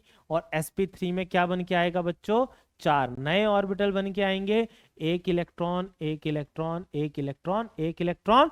और यहां पर भाई साहब हमारे पास क्या हो जाएगा, this hydrogen will form bond, hydrogen bond, hydrogen और hydrogen will form the bond.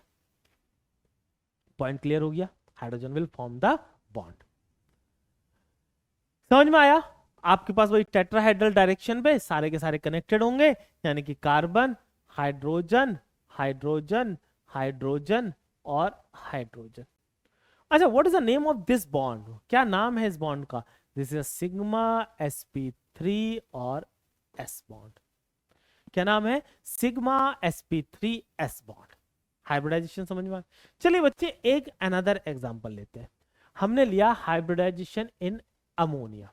चलो ammonia nitrogen, how many valence electron, 5। 3 hydrogen will form the 3 sigma bond pair, यानी कि इलेक्ट्रॉन लेफ्ट कितने बचे, जल्दी बताओ, 3 यूज कर लिए सामने वाले के, यानी कि इलेक्ट्रॉन लेफ्ट हमारे पास कितने बचे, 2। तो लोन पेयर कितने बने भैया, 2 इलेक्ट्रॉन से मिलाकर 1। तो यानी कि लोन पेयर हमारे पास sigma bond pair plus lone pair का सम जो है वो 4 है, और 4 के हिसाब से हाइब्रिडाइजेशन sp3। आओ चले sp3 के बारे में बात करें कैसे है। हमारे पास नाइट्रोजन इज इक्वल टू अगर लिखें तो 1s2 2s2 2p6, यानी कि 2p हमारे पास क्या हो गया, सॉरी 6 कर रहा हूं, 2p3। यानी कि ग्राउंड स्टेट, यहां ग्राउंड स्टेट से एक्साइटेड स्टेट जाने की जरूरत ही नहीं है, क्योंकि 3 ही ऑर्बिटल हैं और 3 ही बॉन्ड बनाने हैं, हाइड्रोजन भी 3 ही है। हाइड्रोजन आके डायरेक्ट क्यों नहीं कर लेता है भाई, हमने नेचर में देखा, मैंने पहले बताया था hybridize orbitals are more effective in overlapping. एक बेटर ओवरलैपिंग के लिए हाइब्रिडाइज ऑर्बिटल जो है वो रिस्पॉन्सिबल है, मतलब रिस्पॉन्सिबल क्या, उनसे अच्छी होती है ओवरलैपिंग। तो जब ओवरलैपिंग अच्छी होती है तो ये चारों के चारों ऑर्बिटल्स हमारे पास क्या होते हैं, मिक्स होते हैं, sp3 ऑर्बिटल्स बनाते हैं, और sp3 ऑर्बिटल्स 1 2 3। अच्छा इन चारों का रीडिस्ट्रीब्यूशन करना है अकॉर्डिंग टू सारे वही अफबाउ हंस और पाउली एक्सक्लूसिव प्रिंसिपल के बेसिस पे, हाउ मेनी 5, एक इलेक्ट्रॉन ऐसे। तो अब H ऑर्बिटल हाइड्रोजन जो है, H जो है एक इस पर एक इस पर एक इस पर। सोचो अब नाइट्रोजन है, एक लोन पेयर ऊपर की तरफ ऐसे ऑर्बिटल में आ जाएगा, बाकी क्या करेंगे, एज ए बॉन्ड बना लेंगे। क्या स्ट्रक्चर हो जाएगा, टेट्राहेड्रल हो जाएगा या नहीं हो जाएगा। चलिए बच्चे अगर हम आगे की तरफ बढ़ते हैं, इसमें आगे की तरफ एक हाइब्रिडाइजेशन हमारे पास, जो अगला एग्जांपल लेते हैं, अगला एग्जांपल लेते हैं, sp3 हो गया। अगला हाइब्रिडाइजेशन आता है, नेक्स्ट आता है sp3d। यार अब sp3d मिलता है तो एक s plus px plus py plus pz plus d x नहीं डी जेड स्क्वायर, ये मिलकर हमारे पास क्या बनाते हैं बच्चे, 5 ऑर्बिटल बनाएंगे sp3d। अब यार खुद सोचो, मतलब अब बार बार डायग्राम नहीं बनाते रहेंगे हम। जैसे कि एग्जांपल लिया, एग्जांपल लेते हैं फॉर्मेशन ऑफ PCl5, मतलब फॉर्मेशन ऑफ PCl5, मतलब कैसे बना होगा हाइब्रिडाइजेशन इन PCl5। PCl5 की बात करता हूं तो पहले तो ट्रिक से निकालते हैं। ट्रिक, अगर मैं ट्रिक की बात करता हूं, फास्फोरस के पास 5 वैलेंस इलेक्ट्रॉन है भाई, नाइट्रोजन के नीचे ही फास्फोरस आता है, फास्फोरस के बाद 5 है। Chlorine will form the 1 sigma bond और एक सामने वाले का 1 इलेक्ट्रॉन यूज कर लेता है, यानी फास्फोरस का 1 इलेक्ट्रॉन यूज कर लेगा। 5 क्लोरीन है, 5 बॉन्ड बना लेगा, यानी कि 5 sigma bond pair will form. अच्छा, देयर इज लोन पेयर 0, क्योंकि इलेक्ट्रॉन तो बचेगा ही नहीं, तो कैसे बनेंगे हमारे पास, लोन पेयर बन के आया 0। तो sum of sigma bond pair plus lone pair का सम निकल के आया 5, और 5 निकलने की वजह से हाइब्रिडाइजेशन आया sp3d। This is the trick. अब ट्रिक की बात आती है, तो हम बात कैसे करें फिर यहां पर, भैया PCl में phosphorus 1s2 2s2 2p6 3s2 3p3, चलिए, और 3d0 खाली पड़ा हुआ है, 3d0 खाली पड़ा हुआ है। चलिए, अगर हम इन तीनों के रिस्पेक्ट में बात कर लेते हैं, तो एक p ऑर्बिटल, यानी कि this is 3s, sorry this is 3s, 1 2 3p, और 3d खाली पड़ा हुआ है,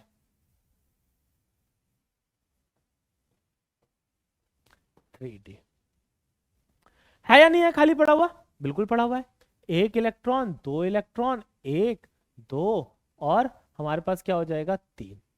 5 क्लोरीन को आना है, अनपेयर्ड इलेक्ट्रॉन 3 है, क्या करा जाए, ना इंसाफी है ये तो।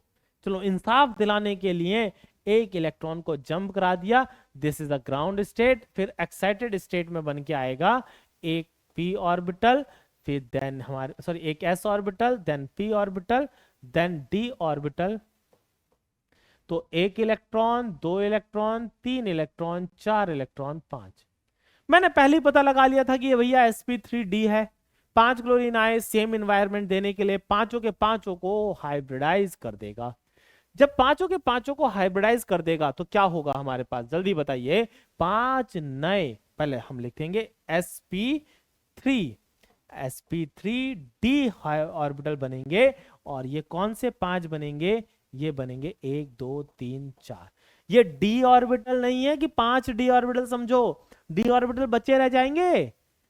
तो हमारे पास 1 2 3 4 5 क्लोरीन आएंगे, 5 chlorine will form the bond Cl Cl Cl और Cl। बन गया, समझ में आया। अब सोचो PCl5 का स्ट्रक्चर बनाना तो मैं यार आपको समझा ही चुका हूं, समझा चुका हूं या नहीं समझा चुका। तो अगर आप कहोगे सर कब समझाया, भैया इतिहास के पन्नों को थोड़ा पलटना होगा। यानी कि PCl5 का अगर मैं स्ट्रक्चर आपको बताऊं, तो PCl5 का स्ट्रक्चर मेरे पास होगा P, this is a Cl, this is a Cl, this is a Cl, this is a Cl और दिस इज अ Cl। याद करो इतिहास के पन्नों को।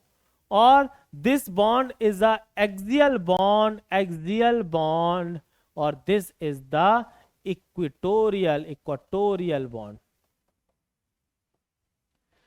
एक छोटा सा नोट मेरे को याद आ रहा है, वैसे तो मैंने लिखवा दिया है, अगर एक छोटा सा नोट मैं यहां पर लिखवाऊं बच्चों, if bond pair are same kind of, if all the bond pair, इसी के लिए है पर्टिकुलर, टीबीपी के लिए, फॉर टीबीपी यानी कि trigonal bipyramidal, this is trigonal bipyramidal, trigonal bipyramidal. अगर हम trigonal for TBP, if all the bond pair are of same kind, मतलब एक जैसे, लाइक Cl PCl वाले, PCl PCl PCl PCl। अगर ऐसा है, किंग क्यों लिख दिया, काइंड। ठीक है, तो हमारे पास bond length of axial axial axial is greater than bond length of equatorial equatorial. आ गया सबको समझ में? बस वेस्पर जाके रिवाइज कर लेना, वेस्पर का लिंक मैं ऐड कर दूंगा। ठीक है, वेस्पर रिवाइज कर दीजिए, वेस्पर ऐड कर दिया है लिंक, और आप इस पर ये समझ जाएंगे। चलिए बच्चे, हमारे पास ये हो गया। अब हम नेक्स्ट समझते हैं sp3d2, यानी कि sp3d2। यार जब बच्चे sp3 में सीधे, अब इतना समझ, मुझे लगता है कि इतना काफी हो गया होगा। अब मैं सीधे एग्जांपल पिक करता हूं, SF6 सॉरी, SF6। चलिए आइए, ट्रिक निकालते हैं पहले ट्रिक से। जब मैं SF6 के अंदर बात करता हूं, तो SF6 के लिए हमारे पास सल्फर पे 6 वैलेंस इलेक्ट्रॉन होते हैं, 1 फ्लोरीन, यानी कि 6 फ्लोरीन, यानी कि 6 सिग्मा बॉन्ड पेयर। भाई क्लोरीन फ्लोरीन का काम एक ही जैसा है। Electron left 0, lone pair 0, lone pair क्या हो गया, 0 हो गया। तो इलेक्ट्रॉन लेफ्ट और लोन पेयर हमारे पास 0 हो गया।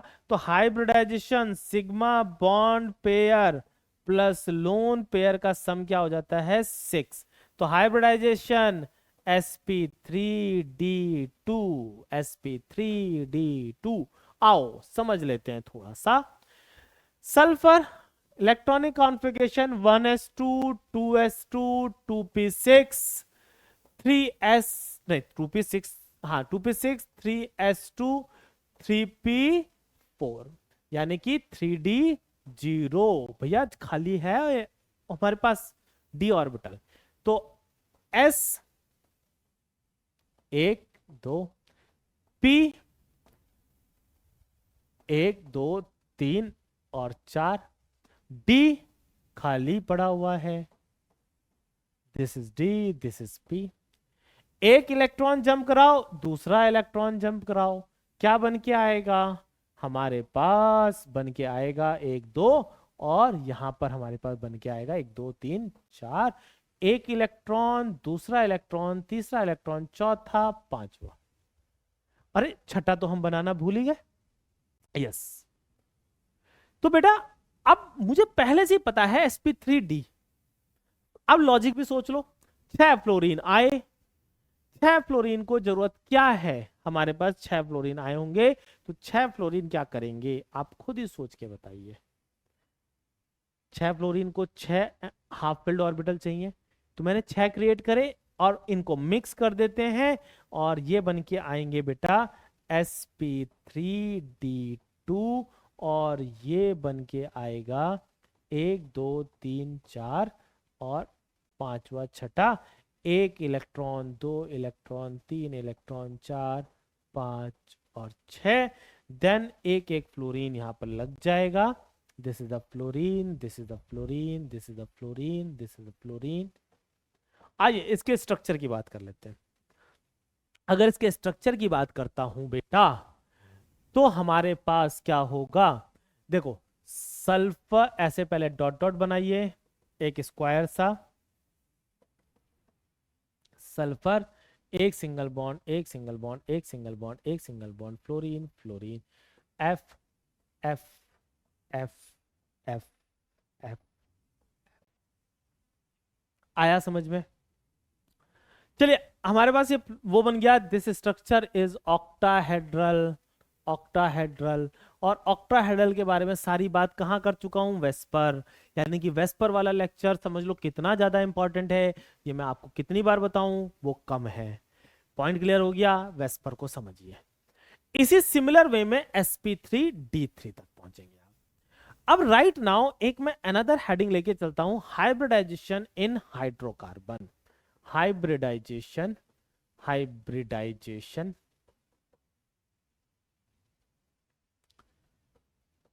इन हाइड्रोकार्बन। हाइड्रोकार्बन में हमें केवल 4 चीजें देखनी है। आपको क्या करना है, कार्बन की वैलेंसी 4 होती है, इससे ज्यादा नहीं मिलेगा। तो sigma bond pair plus lone pair, lone pair की जरूरत पड़ेगी नहीं। अगर ये सम 2 है तो हाइब्रिडाइजेशन क्या मिलेगा, हाइब्रिडाइजेशन मिलता है sp, जैसा कि ऑलरेडी मैं आपको बता चुका हूं।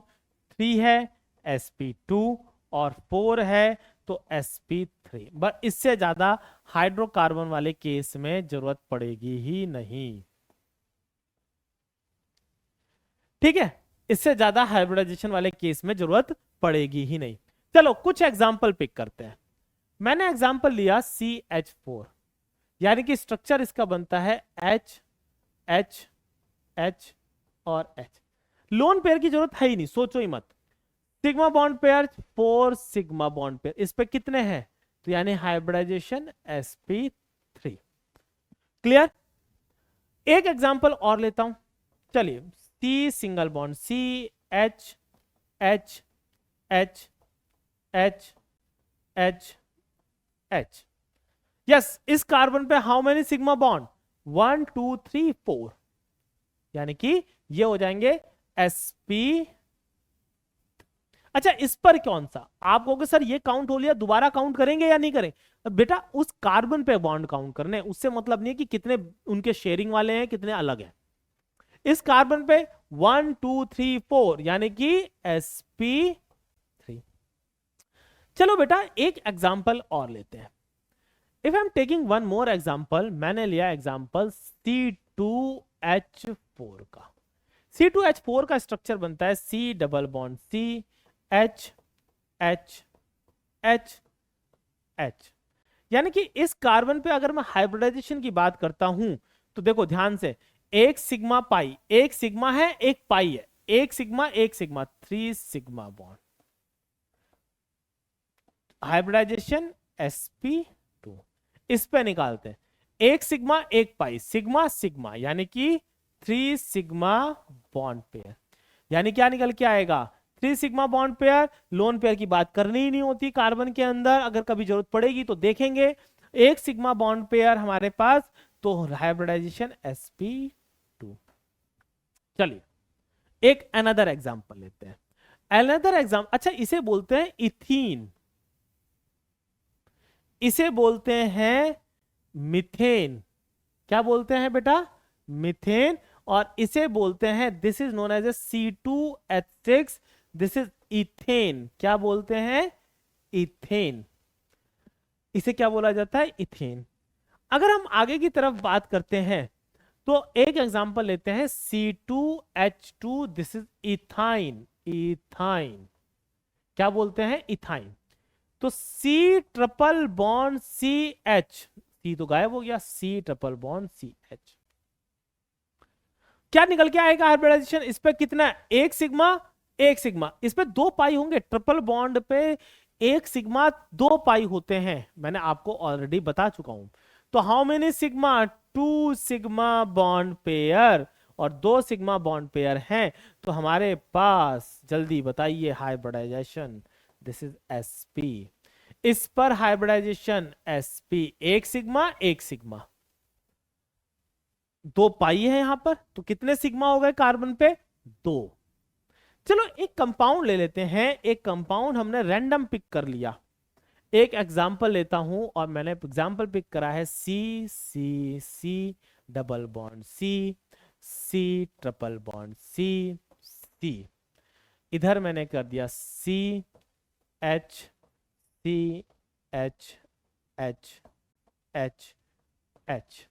This is H 1 2 H, 1 2 3 4, 1 2 3 4। भैया वैलेंसी 4 पूरी करनी होती है, बस ध्यान रखना है।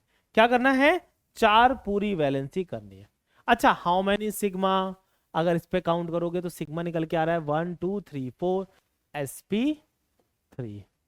इस पर sp3, इस पर sp3, इस पर sp3, इस पर एक सिग्मा एक पाई, एक सिग्मा यानी कि sp2, इस पर sp2, इस पर sp, एक सिग्मा दो पाई और एक सिग्मा तो sp, इस पर sp, इस पर क्या निकल के आएगा, दैट इज द sp3।